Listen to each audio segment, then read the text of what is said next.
In today's video, I'm going to teach you how to identify red flags in client financials in QuickBooks Accountant using the current desktop interface.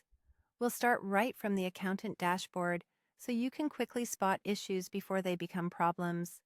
First, sign in to your QuickBooks Accountant account. Make sure you're in the correct firm profile, and if you manage multiple books, confirm you've opened the right company so the data you're reviewing reflects the client you intend to assess. From the left sidebar under your practice, click Clients. This brings up your client list. Use the search bar or filters if needed. Then click the client or contact name you want to review.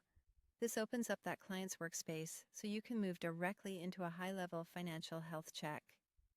Under your books, click Client Overview. Think of this as your command center.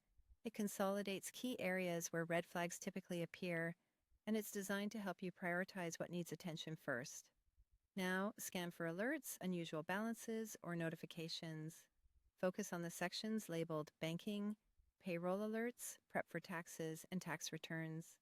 In banking, watch for unreconciled items that have been sitting for a long time, duplicate or mismatch downloaded transactions, and undeposited funds that never clear. In payroll alerts, look for overdue tax payments, missing pay periods, or negative payroll liability balances, any of which can indicate setup errors or missed filings. In prep for taxes, pay attention to uncategorized income or expense, accounts mapped to the wrong lines, or large swings period over period that don't have an explanation. In tax returns, note any unresolved adjustments or discrepancies that would cause the return to differ from the books. Click any alert or notification to view details and investigate further. Drill into the underlying transactions, confirm dates, payees, accounts, and classes, and read memos or attachments if they exist. If something looks off, retrace the source by opening the transaction and verifying whether it was posted to the correct account and period. Finally, review transactions and reports for inconsistencies, missing entries, or unexpected balances. From the overview, open core reports like profit and loss, balance sheet, accounts receivable and accounts payable aging, and the trial balance.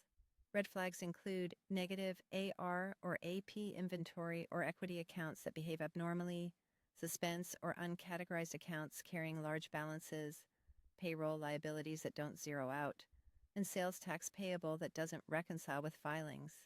Compare date ranges consistently, and note anything that looks unusual so you can follow up with documentation before making changes. If this video helped, please like, subscribe, and share. Thanks for watching.